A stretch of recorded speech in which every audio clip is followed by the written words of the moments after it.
अस्सलामुअलैकुम दोस्तों, मैं सुबह सुबह बाहर निकला हूँ। मैंने कहा कोई वीडियो शीडियो बनाते हैं, कोई व्यू देखते हैं, बाहर का माहौल देखते हैं। लेकिन आप सुन सकते हैं मेरे पीछे आवाज़ें आ रही हैं। मैं आपको दिखाता हूँ। इन बंदों ने, इन परिंदों ने जीना हराम कर दिया है। ना तो ये वीडियो बना दे रहे ने, ना ये कुछ कह दे रहे ने, सिर्फ अपनी कां लाई जा रहे ने। दिखाता हूँ आपको, सब्र करें। ओ देखो जी, एक वो बैठा है, एक वो बैठा है। जालमो वीडियो बना दो, तुहाडी मेहरबानी। ना रोला पाओ, सुबह सुबह की तुसी कहंदे हो। मैं तुहाडा बिगाड़ा की है, दसो ज़रा। सुनो इन्हां दी कां सुनो।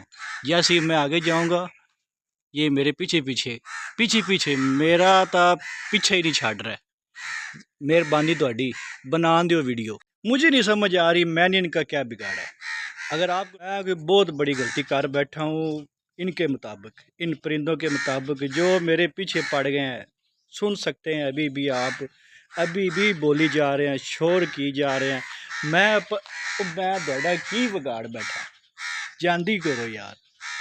मेरे पीछे पीछे शोर पाया है, 400 चल कहाँ अपनी लाई खड़े रहे।